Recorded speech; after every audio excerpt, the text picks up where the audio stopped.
Dr. Zilix pressed all four of his hands against the cool metal wall of Kepler Station's medical bay. The Vorthak doctor had seen many terrible injuries in his long career. Burns that melted flesh, cuts that went through bone, diseases that ate bodies from inside. But nothing had ever made him feel sick like what he saw today. The emergency alarm had started 3 hours ago. A damaged human cargo ship was coming in fast, too fast. The pilot was not answering most radio calls. When he did answer, his voice sounded wrong. Tired, like he was falling asleep, probably bleeding inside his head, Nurse Kellen had said. She was a Traxian, and her people knew about head injuries. Humans are tough, but even they cannot survive that. Dr. Zilix had prepared the trauma room, the best medical equipment in this part of the galaxy, healing pods that could fix almost any injury, surgical robots that never made mistakes, painkillers strong enough to knock out a Gormith war beast. They watched the ship come in through the big windows. The cargo vessel was barely holding together. Its hull had holes in it. One engine was completely gone. Black smoke poured from the back. The landing was more like a controlled crash. How many crew? Asked Dr. Zilix. Manifest says 2. Pilot Marcus Chen, human. Co-pilot Vex High, Altarian. Kellen replied, reading from her tablet. But we are only getting one life sign now. The ship hit the landing pad hard. Metal scraped against metal. Sparks flew everywhere. When the noise stopped, white steam hissed from the broken engines. Emergency lights flashed red and yellow across the docking bay. Dr. Zilix grabbed his medical bag. Get 2 gurneys ready. The human will need immediate surgery, if he is even alive. But as they ran toward the airlock, something impossible happened. The ship's door opened, and a figure stepped out. Walking. Not crawling. Not carried by rescue robots. Walking on 2 legs like nothing was wrong. Dr. Zilix stopped running. So did everyone else. 20 medical workers just stood there, watching. The human was tall, like all his kind. Dark hair. Pale skin. Wearing a blue work jumpsuit that was torn and bloody. His left arm hung at a wrong angle. His face had cuts on it. Dark blood stained his shirt. But he walked toward them with steady steps. That cannot be right, whispered Nurse Kellen. The scanner shows massive internal damage. AC. Dr. Zilix looked at his medical tablet. The bioscanner was working fine. It showed Marcus Chen's body in terrible condition. 17 different bones were broken or cracked. His ribs, his arm, his leg, even small bones in his hands and feet. Internal bleeding in his chest. Possible brain injury from the crash. Any one of those injuries would put a Vorthak in the hospital for months. 3 or 4 together would mean certain death. 17 fractures should have killed this human instantly, but Marcus Chen walked right up to the medical team and stopped. He looked around at all the shocked alien faces staring at him. Hi there, he said, like he was meeting friends at a restaurant. Sorry about the rough landing. My co-pilot did not make it. Ship had some engine problems about 6 hours ago. Dr. Zilix tried to speak, but no words came out. The human's arm was clearly broken. The bone was pushing against the skin in the wrong place. Yet he acted like nothing hurt.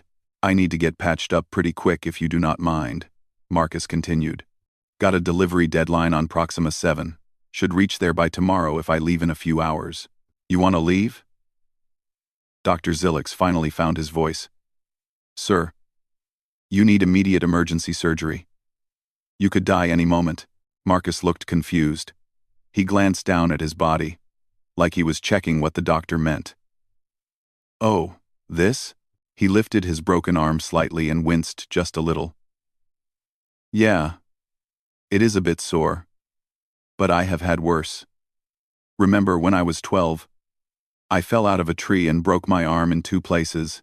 Mom just drove me to the hospital, got a cast, and I was back in school the next day. The medical team looked at each other. Nurse Kellen's tentacles were shaking. Dr. Graxer, the Cillian bone specialist, was making high-pitched noises that meant he was scared. Broken in 2 places? Kellen asked. As a child? How did you survive? Kids break bones all the time, Marcus said with a shrug. Then he winced again because shrugging hurt his ribs. My little sister broke her leg twice before she was 10. Once falling off her bike, once playing soccer. No big deal. Dr. Zilix felt dizzy. In his medical training, he had learned about different species and their biology. But the human information in the textbooks was clearly wrong. They said humans were fragile, that their bones were weak, that they needed careful medical care. Please, Dr. Zilix said. Let us take you to the emergency room. Our scans show you have 17 fractures. 17? Marcus looked impressed. Wow. That might be a record for me. Usually I just get 2 or 3 in a good crash. He paused and thought about it. Actually, no. When I was in the military, an artillery shell went off too close to our position. Broke my leg in 4 places, cracked 6 ribs, and gave me a concussion. Still had to carry my wounded buddy 2 miles to the pickup zone. The silence that followed was complete. Even the station's background noise seemed to stop. 23 medical professionals from 8 different species just stared at this human who was casually discussing injuries that would kill most of them. Dr. Zilix's hands were shaking as he led Marcus toward the medical bay. The human walked beside him, chatting about the weather and asking if the station had a good coffee shop. Behind them, Nurse Kellen was already sending urgent messages to the Galactic Medical Database. Something was very wrong with their understanding of human biology, or maybe something was very right with humans themselves, which was somehow much more terrifying. The medical examination room felt too quiet. Dr. Zilix had never seen his equipment work so hard to understand one patient. Every machine was beeping, scanning, and measuring. The computers were running test after test on the human sitting calmly on the examination table. Marcus Chen swung his legs back and forth like a child waiting for the dentist. His left arm was still bent in the wrong direction. Dark bruises covered half his face, but he hummed a little tune and looked around the room with interest. This is nice equipment, Marcus said, pointing at a large medical scanner with his good arm. We do not have anything this fancy on the cargo ships. Usually just basic first aid kits and some pain pills. Dr. Zilix stared at the test results on his screen. Every number was wrong. According to the bioscanner, Marcus should be unconscious from pain. According to the bone density readings, his skeleton should have turned to powder in the crash. According to basic medical science, he should be dead. Mr. Chen, Dr. Zilix said carefully, I need to ask you some questions. Are you taking any pain medication? Nope, Marcus replied cheerfully. Haven't had any drugs since yesterday. Just coffee this morning, but the pot exploded when we hit that asteroid field. Combat stimulants? Military enhancement drugs? Nothing like that. I got out of the service 10 years ago. Clean medical record since then. Nurse Kellen checked her tablet 3 times to make sure she was reading correctly. What about cybernetic implants? Pain blockers? Neural suppressors? Marcus looked confused. Why would I need those? I feel fine. Well, except for the broken bits. He wiggled the fingers on his broken arm. They moved normally, which made Dr. Zilix feel sick to watch. Dr. Graxor, the bone specialist, could not stay quiet anymore. His people, the Cillians, had bones made of a crystal-like material, very strong. But if they broke, the pain was so terrible that most Cillians passed out immediately. How are you moving that arm? Dr. Graxor asked, his voice high with stress. The bone is completely snapped. The nerve damage alone should have you screaming. Marcus looked down at his arm like he was seeing it for the first time. Oh yeah, it does hurt a bit. But you just deal with it, you know? Mind over matter and all that. Deal with it. Dr. Graxor's crystal skin was changing colors rapidly, which meant he was very upset. That level of pain would kill my people from shock. Really? Marcus seemed genuinely surprised. Huh. Different species, I guess. He paused and added, when I was a kid, my dad used to say pain is just weakness leaving the body. Probably not scientifically accurate, but it helped me get through football practice. Dr. Zilix pulled up Marcus's medical file from the Galactic database. What he read made him even more confused. The file was marked with red warnings about human fragility. It said humans needed careful handling because their bones were weak calcium structures that broke easily. Mr. Chen, your file says, human bones are fragile. But our scans show 17 fractures, and you are still functioning normally. Marcus laughed, which made him wince as his broken ribs moved. Fragile? Who wrote that? Humans break bones all the time. It is just part of life. He thought for a moment. My nephew broke his arm last month learning to skateboard. Was back on the skateboard a week later, cast and all. A week later? Nurse Kellen whispered. With a broken bone? Sure. Kids heal fast. Marcus shifted on the table and accidentally bumped his leg against the side. The leg that their scans showed had a cracked femur. He barely flinched. Adults take a bit longer, but 6 to 8 weeks, and you are good as new. Dr. Zilix was running out of explanations. He decided to try a different approach. Mr. Chen, I need you to rate your pain on a scale of 1 to 10. 10 being the worst pain you can imagine. Marcus considered this seriously. Right now? Maybe a 4. 5 when I move wrong. The headache is annoying, but not too bad. 4. Doctor, Zilix repeated weakly. According to every medical textbook he had ever read, Marcus should be rating his pain as somewhere around 50. What would be a 10 for you? Asked Nurse Kellen. Kidney stones. Marcus said immediately. Had those twice. Now that is pain. This is just some broken bones. He pointed to his chest where the scans showed 3 cracked ribs. Broke these same ribs in a bar fight 5 years ago. Hurt worse then, because the other guy kept hitting me there. The medical team exchanged looks of pure terror. Dr. Graxer was making small, whimpering sounds. Mr. Chen, doctor, Zilix said slowly. You were in a fight while you had broken ribs? Well, they got broken during the fight. Big misunderstanding about whose turn it was to buy drinks. Marcus grinned, which split open one of the cuts on his face a little more. But I finished the fight. Could not let the other guy think humans were pushovers. Dr. Zilix decided to run one more test. He pulled out a small medical device that produced a mild electrical shock. It was used to test nerve responses. The setting was very low, just enough to cause slight discomfort. I am going to test your nerve sensitivity, he explained. Sure thing, Doc. Dr. Zilix pressed the device against Marcus's good arm and activated it. Marcus did not even twitch. Dr. Zilix increased the setting. Still nothing. He increased it again. This setting would make most species jump and cry out. Marcus looked down at the device with interest. Is it supposed to tingle like that? Kind of tickles. Dr. Zilix turned off the device with shaking hands.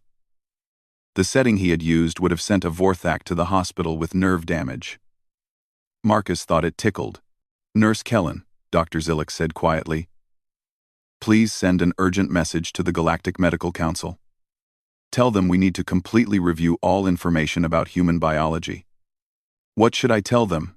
Kellen asked. Dr. Zilix looked at Marcus, who was now humming again and tapping his foot with the cracked bone inside.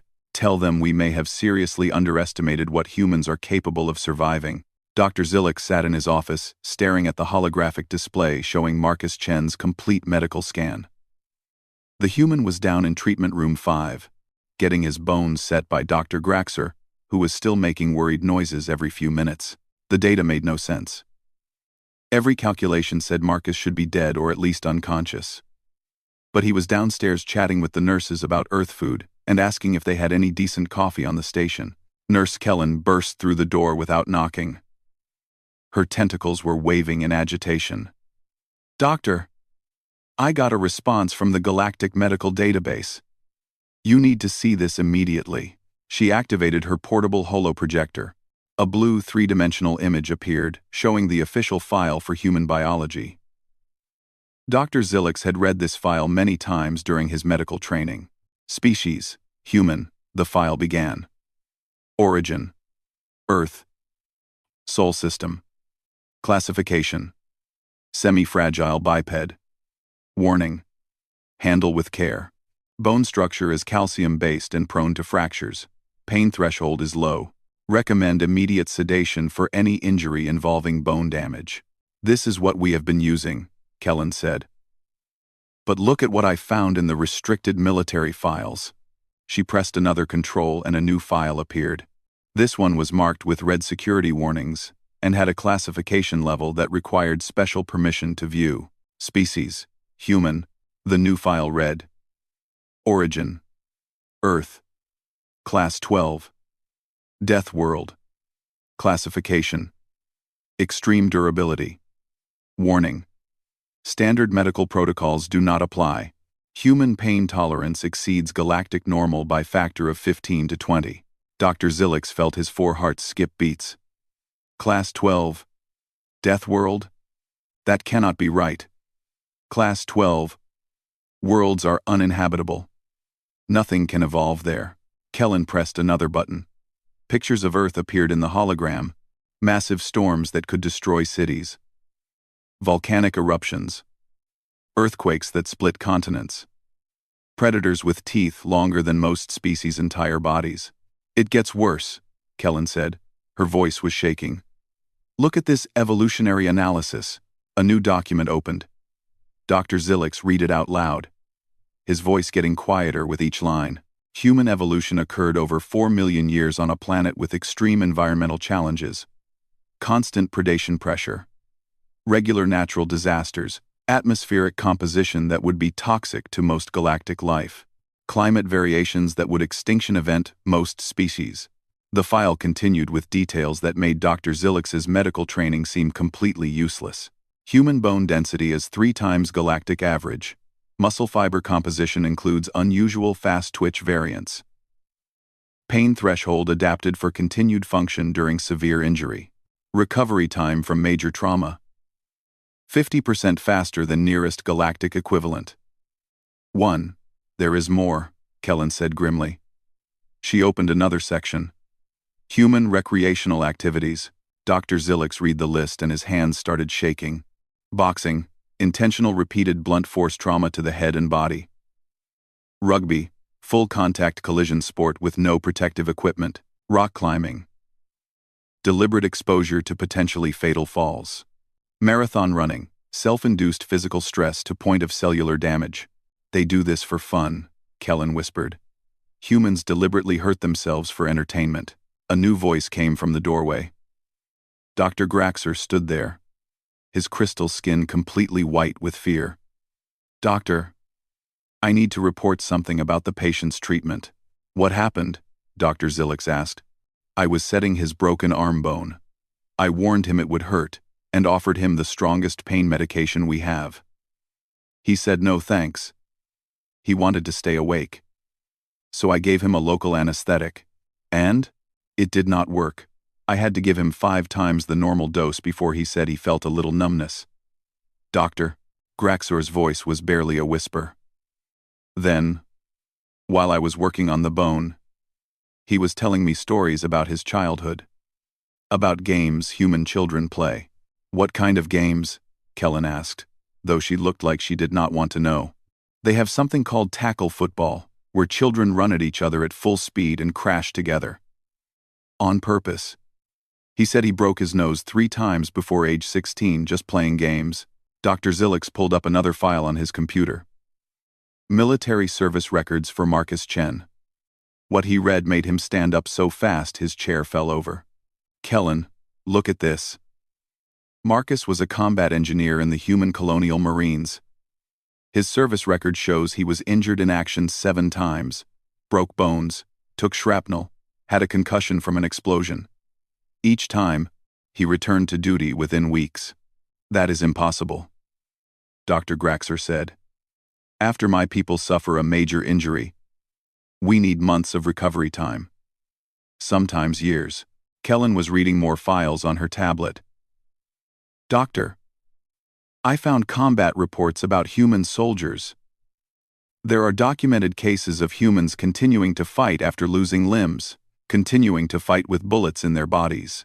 One report says a human soldier carried 3 wounded comrades to safety while she had 2 broken legs. Dr. Zillick sat down heavily in his chair. Everything he thought he knew about biology was wrong. What else did Marcus tell you, Graxer? He said the crash that broke 17 of his bones was not even the worst thing that happened to him this year. He fell down a cargo bay stairs last month, and only broke 2 ribs. He said it was a good day because he did not have to go to the hospital. A good day, Dr. Zilix repeated, and he asked if we had anything for his headache. I told him about the brain scan showing possible concussion. He laughed and said he gets concussions pretty regularly. Falls, accidents, sports. He said the last one was from trying to fix the cargo ship engine when it exploded. Dr. Zilix looked at the image of Earth rotating slowly in the hologram. The planet looked beautiful from space. Green and blue and white clouds, but now he knew it was a death world that had created something impossible. Kellen, send a priority message to the Galactic Council. Mark it urgent medical discovery. What should I say? Dr. Zilix thought about Marcus downstairs, probably asking the nurses if they had any snacks and complaining that 17 broken bones was making him hungry. Tell them we need to completely rewrite our understanding of human biology. And tell them something else. What? Tell them we may have been very, very lucky that humans are friendly. News traveled fast through Kepler Station. Within 2 hours, everyone knew about the human in the medical bay who was walking around with enough broken bones to kill a small army. By the 4th hour, the story had reached the station's communication array and started spreading across subspace networks to other systems. Captain Vorlak of the station's security force stood outside the medical bay, watching Marcus through the window. The human was sitting up in bed, eating what the medical staff called soft foods, suitable for severe trauma patients. Marcus had complained the soup was too bland and asked if they had any spicy food. 17 fractures, Vorlak muttered to himself. He was a Corvan, and his people were known across the galaxy as tough fighters. But even a Corvan warrior would be dead with those injuries. His communication device chirped. Captain, this is Admiral Vexmore of the Galactic Defense Fleet. I need to speak with you immediately about the human patient. Vorlak was surprised. Admirals did not usually call space station security captains. Yes, Admiral. How can I help? I need complete medical records for this human. Combat assessment, injury tolerance, recovery time. Everything. Sir, he is just a cargo pilot. Why does Fleet Command care about? Captain, the Admiral's voice was sharp. In the last hour, we have received similar reports from 6 other medical facilities. Humans surviving impossible injuries, acting like it is normal. We are beginning to understand we may have made serious errors in our threat assessments. Vorlak looked back at Marcus, who was now chatting with Nurse Kellen about Earth weather patterns. What kind of errors, sir? The kind that could change the balance of power in the galaxy. Get me those records. 3 systems away, in the offices of Galactic Shipping Solutions, CEO Flarndock was having the strangest board meeting of his career. The holographic display showed Marcus Chen's employee file, floating over the conference table. Explain this to me again, Flarndock said to his human resources director. Well, sir, we hired humans as pilots because they work for low wages and do not complain much. We thought they were just desperate for jobs because their planets are not very developed. But now we are learning that humans can survive disasters that would kill our other pilots instantly. Marcus Chen's cargo ship suffered complete engine failure, hull breaches, and a crash landing. Any other species would have died in the explosion, but he walked away and wants to finish his delivery route. Flarndock's business mind was already calculating possibilities. How many human pilots do we have? Currently, about 50 across our fleet. But sir, if humans can survive anything, we could send them on routes that are too dangerous for other species. High radiation zones, unstable systems, combat areas. Double their pay and give them the hazardous route bonuses. Flarndock decided immediately. And start hiring more humans. Many more. Meanwhile, in the diplomatic quarter of Kepler Station, Ambassador Kelreth was sending urgent messages to the Traxian High Council. Her people had been neutral in galactic politics for centuries, preferring to avoid conflicts with stronger military powers. Honored Council, she wrote. We must immediately begin alliance discussions with the human governments. If what we are learning about their biology is true, having humans as enemies could be catastrophic. She paused and looked at the intelligence reports coming in from across the galaxy. Human workers in dangerous jobs were surviving accidents that should be impossible. Human soldiers were showing up in medical reports with injuries that would disable entire military units of other species, yet they kept fighting.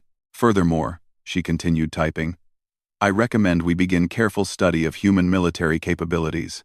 If their civilian population has this level of durability, their trained soldiers may be effectively unstoppable. Down in the station's business district, word was spreading among the traders and merchants. A Cillian trader named HFY was talking to his business partner over a holographic connection. You should see this human, HFY said. He has more broken bones than I have total bones. And he is asking the medical staff if they have any jobs for him while he recovers. Jobs? His partner asked. What kind of jobs? What kind of jobs? Anything physical. Loading cargo, ship maintenance, construction work, he said, sitting around doing nothing for 6 weeks. Sounds boring. HFY's crystal skin was shifting colors with amazement. 6 weeks is how long they told him his bones would take to heal.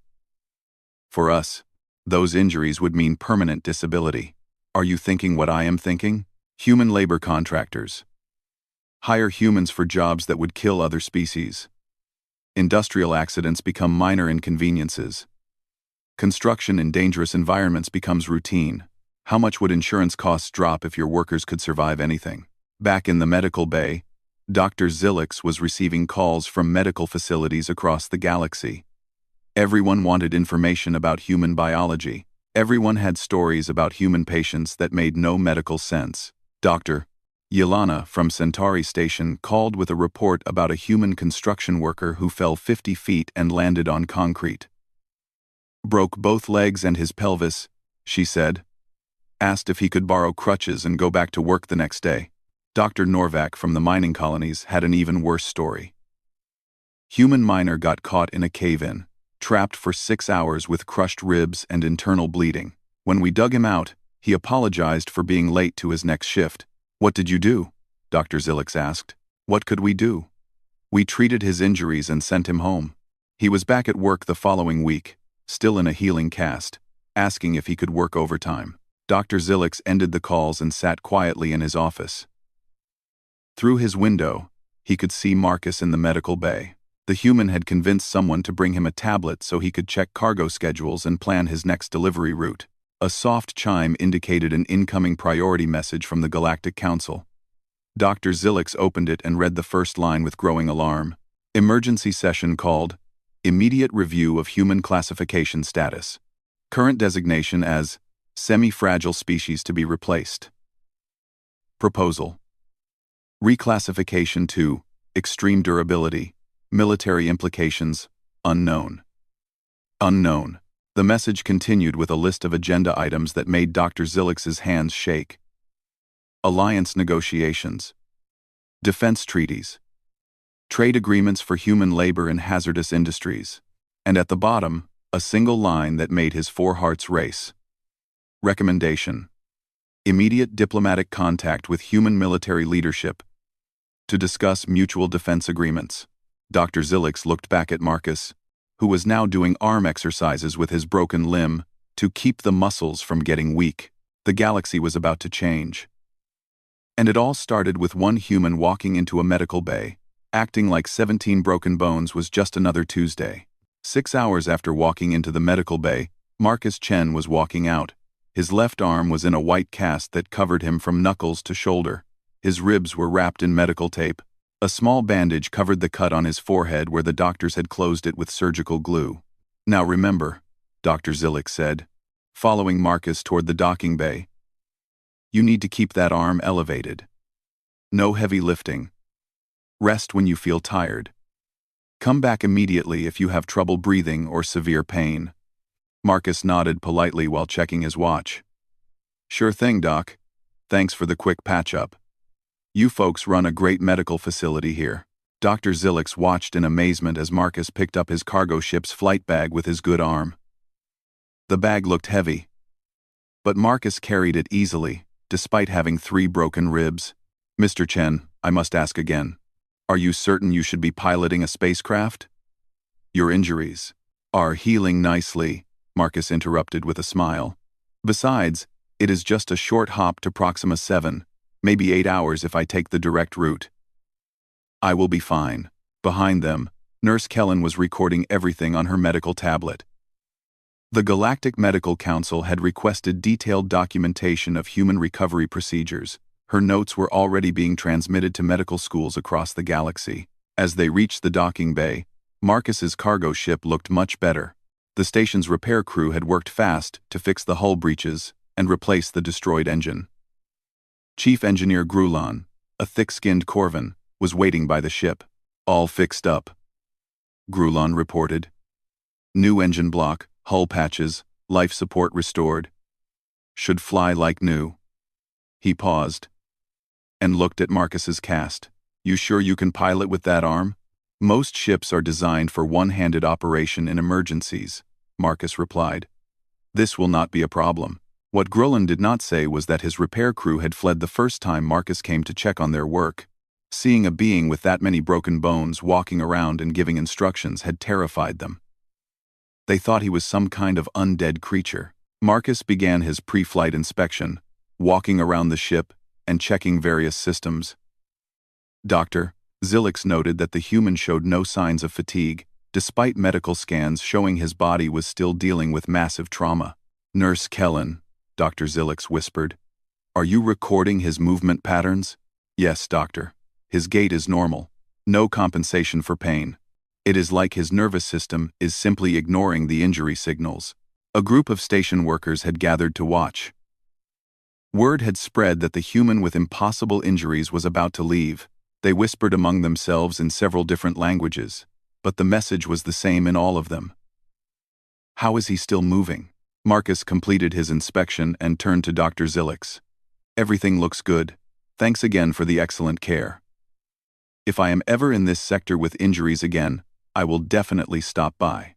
If you are in this sector with injuries again, Dr. Zilix said weakly, please come directly to the medical bay. Do not stop for anything else. Will do, Doc. Marcus climbed the loading ramp to his ship's cargo bay.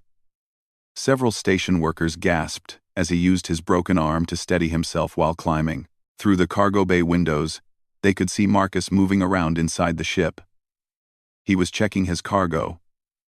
5 tons of industrial equipment that needed to reach Proxima 7. The shipment was marked as fragile, handle with care. He is going to manually load that cargo with a broken arm, Chief Engineer Grulon observed with disbelief. They watched as Marcus began moving heavy crates by himself.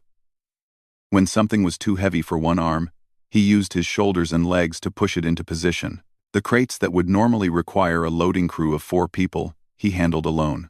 Dr. Zilix's medical tablet was recording stress levels in Marcus's body. The readings showed elevated heart rate and muscle strain, but nothing approaching dangerous levels. His broken bones were causing some cellular stress, but his body was compensating automatically. Doctor, Kellen said quietly, I just received a message from the Galactic Council. They want to establish a human medical research institute. With our data as the founding research. What did you tell them? I said we would be honored. But I also said we should probably ask the humans first. Marcus finished loading his cargo and sealed the bay doors.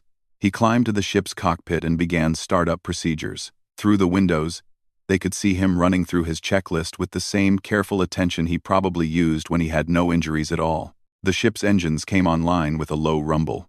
Marcus's voice came over the station's communication system. Kepler Station Control. This is cargo vessel Lucky Strike requesting departure clearance. Lucky Strike. This is Control, the traffic coordinator replied. Are you certain you are cleared for flight? Medical reports show I am cleared by Station Medical. Marcus interrupted cheerfully. Dr. Zilix signed my discharge papers. Everything is good to go. To Marcus. Dr. Zilix looked at the discharge papers in his hands. He had signed them, but only because Marcus had insisted he felt fine. No other species would have been allowed to leave the medical bay for weeks. Lucky Strike, you are cleared for departure. Safe travels. The ship lifted off smoothly. Marcus's piloting was steady and precise, showing no effects from his injuries. The Lucky Strike rose through the station's atmosphere shields and turned toward the hyperspace jump point. Dr. Zilix and his team watched until the ship disappeared among the stars. Then they stood in silence for several minutes. "Nurse Kellen," Dr. Zilix finally said, "update the human medical protocols." "What should I write?" "Doctor." Zilix thought about everything that had happened. Marcus walking in with 17 fractures, staying conscious during treatment, refusing pain medication, loading 5 tons of cargo with a broken arm, flying away like nothing had happened. Write this: human patients should be treated according to human baseline durability standards. Standard galactic medical protocols do not apply. What appears to be severe trauma may be considered routine inconvenience by human patients. Treatment plans should focus on actual medical necessity rather than species-normal pain management. He paused and added, "Also, note that humans will likely return to dangerous activities immediately after treatment. This appears to be normal behavior and should not be considered evidence of mental impairment."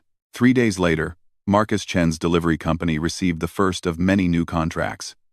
Orders for cargo runs through radiation zones, combat areas, and unstable systems. Routes that were too dangerous for other species, but apparently just another job for humans. The cargo manifest for Marcus's next run included a note from the client. Requested specifically, human pilot.